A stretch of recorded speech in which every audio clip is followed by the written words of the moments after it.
Хектор! Ау! Сашко се изсипа. Тука, сега Сашо може да се притесни и да ни покаже истинската също този към никакъв шанс. Да. Вими. А така.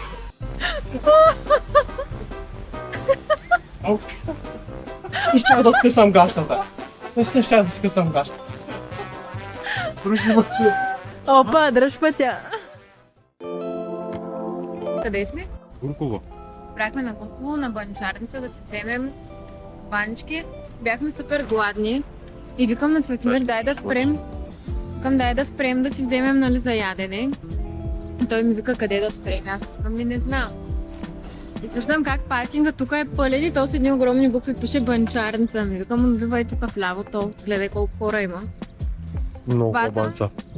баничките от едно време, когато аз бях първи клас, баща ми още ме носеше на училище и минавахме през едната от закусвалните, който от Силистра знае къде е тулчата, и оттам купувахме традиционни триъгълни, мазни, вкусни баници. Отзад имаме една Да. каса с бира, готови сме за поход.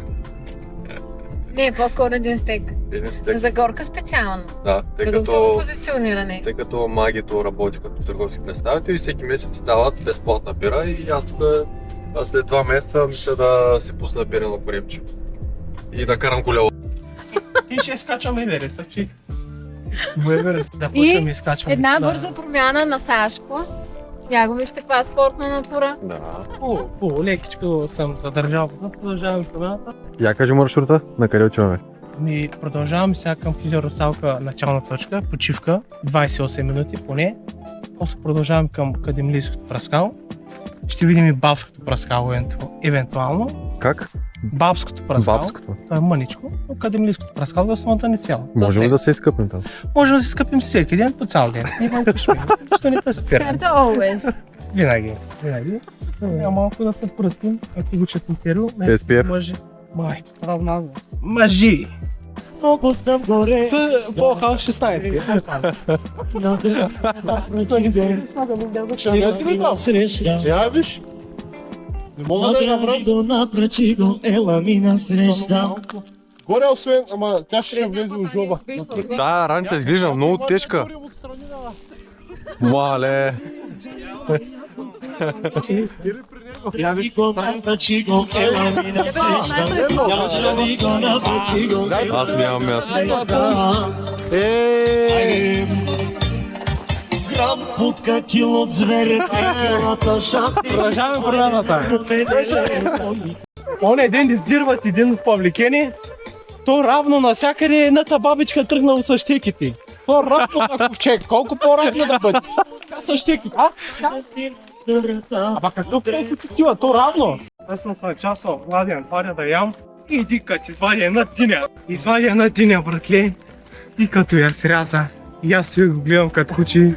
Ей, не ми даде човек. Тикат ли ги? Тикат ли ги нещо страшно? Тука, моля се, човек, моля се. Не. Не даде? Много ме ядат. Чак да го изям направо. С другия И от път. тогава няма кой да носи диня. Няма да носи диня. Сега, бе. Кой ще носи диня, братле, ти Аз ще тумал раницата, я проблем. Не. Там минава. Нос. Ти вече е направо. Колко динята? 4, 5, 20. Не е много такава.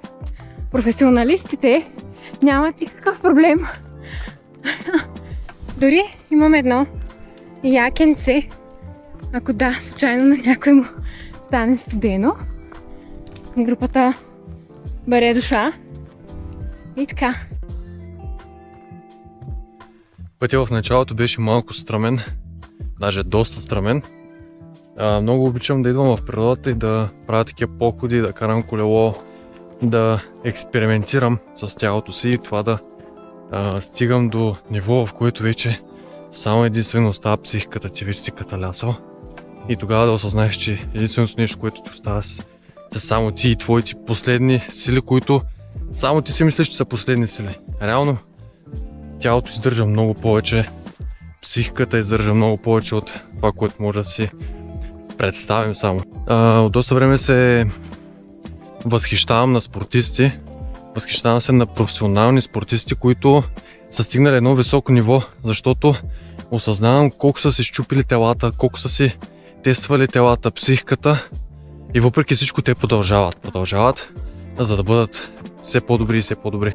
Леко, леко, леко, леко. Леко, мамо, лекичко. Май ти си красиво. И си голям, бе, Джари. Овчарка. И брат се качваме. И изведнъж група, брат. 30 момичета. Так. Мираж. Чакай, не ме занимавай. Чакай, вика, не ме занимавай. Дойде ни енергията. Братленце, какво става, братленце? Мяу! Хижа русалка наляво. На хижа русалка. Ще гледката. Ето го и Гришо. Гришо? Те са малките. Джинджифил. А някакви като... Шортчета такива, да. На шопската. А къде се крушите? От дома. Ейко бил Мишелин. Малко зелено да разгради стомаха. Да, момче, това е сладко, няма. И шо е? Хвърля му малко. Оп! Опа. Да облажи косама. Дай да Къдеш питета. да мира с... Дай му да... Гледаш колко е щастлив. Малко обаче. Да, такова. Да, бе. Не. Конфискацията. Вечера Как трябва сте да сега видяли? Браво, момче, браво. Изляли ли го? Чакай, че се оплето. Ще стигнахме до хижа русалка. А що се казва хижа русалка, значи? Нямам представа. Ясно. Собствените лицо. Пристигнахме в хижата. Ти снима ли отдолу? Не, отвън 6 няма да се мога. Това е нашата холна част и сега ще ви докараме в стаята за вечерта. Не е нещо вау. Печица, но като за хижа. Hello! Е сладурско. Ние не сме претенциозни, тук дали се отваря. Добре, няма да го напървам, може и да не се. С готина гледка. Той моето. Нямаш по-широко голямо легло. Като от едно време. С ардобско одеяло от едно време. Готинко. Мога всъщност да ви покажа. Не, тази е малка. Тази също е малка. Тук имаше... Да, ето тук са по-големите стаечки. Няма да... Все пак. Общ санитарен възел. Все пак. Знаем къде сме. И тук също пак е такава по-голяма. Метачето.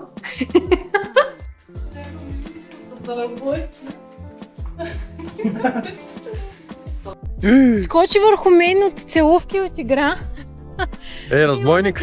Имам ли кал по лицето? Не. Само тук. Вихре не. Ой, това голямото момче ти! Какво направи? Иска да си играе. Ето е хижа русалка. Отиваме към бабското праскало, което е някъде мисля, че на там. Нашето приключение започва. Аз съм пуснал стравата. Ани, на пауза е. Я да виждам малко. Да, пуснали сме се стравата, за да гледаме колко километри Няма да ходим.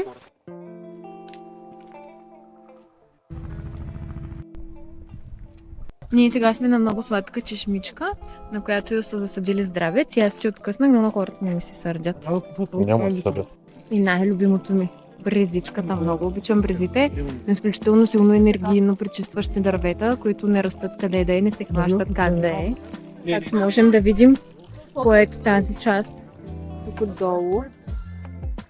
Това, по моите учения, е пречистен негатив от околната среда и освежаване тайм. Да. По-добре е ли? много жега. Между другото не е много жега. Да, много е добре. Сега ще я палим ли? Чакай, че малко стана инфекциозно. Не там бе. Той стича. Стана инфекция. Продължаваме. Ай. Ай. Знаеш ли кой? Пак стопа. Не съм. Не. Знаеш ли кой е последен? Какво е станало с него? Какво? Закъснява. Обяснете този камък как се е появил. Това е било изхвърлено от извънземните и просто е било позиционирано тук. В Америка има летища, огромни камъни, на които извънземните се спират НЛО-тата. И той не ми вярва. И искам да ви кажа, че наскоро гледахме филм, който разкрива именно тази теория. Да, между другото. Да, съм сериозна! И аз не я вземам на сериозно, ама тя си вярва в... Аз супер много си вярвам в тия неща.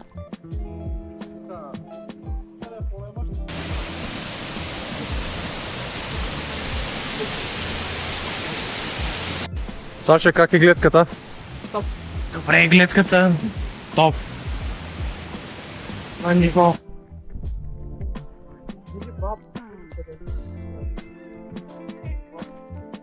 Самотно. Петър!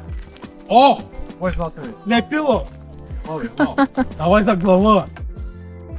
Аз реших да се включа, за да споделя нещо, което смятам, че много от нас, младите хора, имат нуждата да чуят от тези, които ни гледат.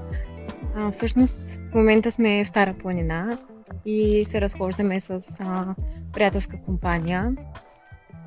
Избрали сме си какво ще вечеряме. Хижаря ще ни го приготви. Ще си спинкаме тук. Утре сутрин ще запусим. Отново ще се разходим на някъде. И палим колите наобратно към който откъдето е.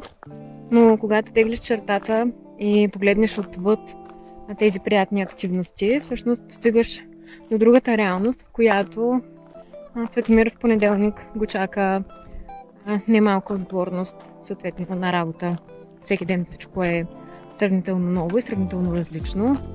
Има да се подготвя за обучение в чужбина, има да се подготвя за кулинарна активност в град Бяла Русенско към почти края на месеца.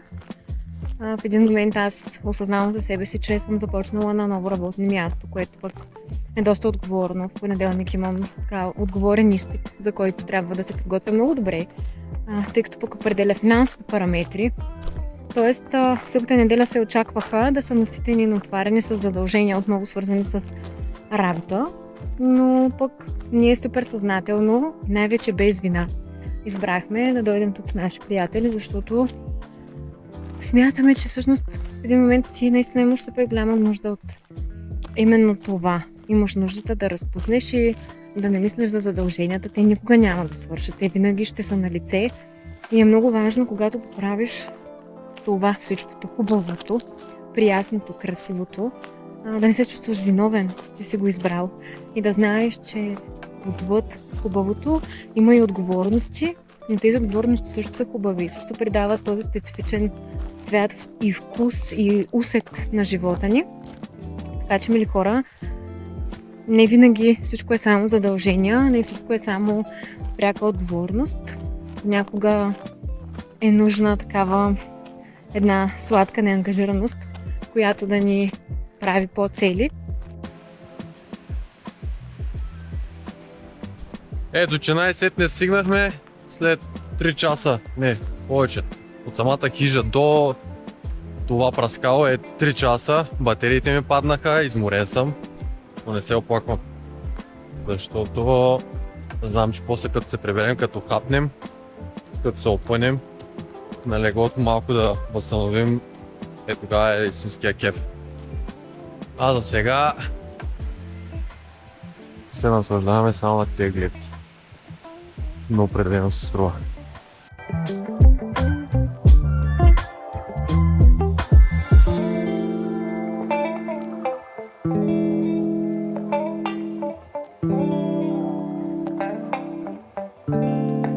Сашко се изсипа. Тут циганин на сватба. Добре сме. Как се изсипа? Стотинки ли събираш на земята на камъните? Пада ни по гръб. Продължаваме. Ми още 5 минути. Нищо, че 1 час, не се успокояваме, че 5 минути, само 5 минути или зад завоя. Да, 5 минути от След завоя е нашата хижа. Да, само 5 минути. Няма значение, Еверест стой. 10 минути. Колкото да е. Аз време има много, въпросът е да оцеля. Само един ще оцелей. Те като гледам, че няма да си от последните оцеляли. Времето ще покаже. По нашия край има специфични думи като по всеки. И сега питам какво е хоцанка. Аз бих заложил на теглица. Мотика. Според мен колцанка е кълцове, затворена. Ти ги прибери. Саша, ти? Аз отговарям отговор С, мъжка котка. Хоцанка. Аз се възикам, нямам никаква представа. Ето да ви покажа първо само на вас. Опа! Ето какво е хоцанка. Люка. Кавушка. Виж, Кой? хората са ти Какво е? Кавушка. Виж, Само хоцанка, само виж какво имат къде да пише. Люка. Добро утро и от N2 Добро утро. беше нещо страшно. През нощта. Умрях първо от чега, после от студ, после от болка, няма да казвам къде. Да, с нощ имаш един такъв паяк на стената и се чудих как да го спася, да не го убия, но да не закача и го бях заклюх. Паяка въобще не му пукаше за нас. Тя животинката се живееше и той 15 минути и тук се дупи на другото легло в ъгъла да се чуди този паяк, какво да го прави, аз пукам за плачи, защото правиш нещо. А може от този паяк да ни влезе в ушите, докато спих да ни влезе в устата. Не може. Човека преди явно е живял в Австралия и има някакви такива неосъзнати спомени.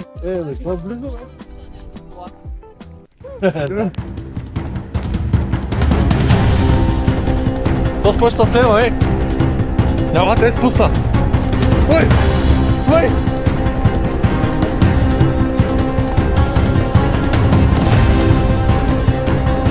Дай!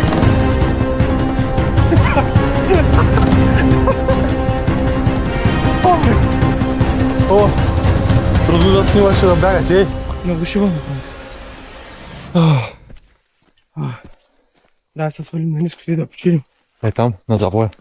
Волята ме държи. Краката не ме държат, само волята. Слязохме големия баер, отиваме сега към Казанлък да обядваме или да закусваме, и аз не знам, много съм гларен, още нищо не съм ял, само една меден пита, леко да заредим и това беше. Надолу бягахме като отърване, за да може да свърши по-бързо тая мъка. Ябте. Вчера съм сбръсках да и калории. Искам да пробвам картофите. Виж, не съм от към Обожавам картофи. Мяу. Искам и аз. О, това е. Пари? Така и завършва нашето приключение от хижа Русалка. Прибрахме се, живи и здрави. Благодаря, че изгледахте това видео. Харесайте, коментирайте, абонирайте се за канала и очаквайте много скоро ново видео. Следващия път.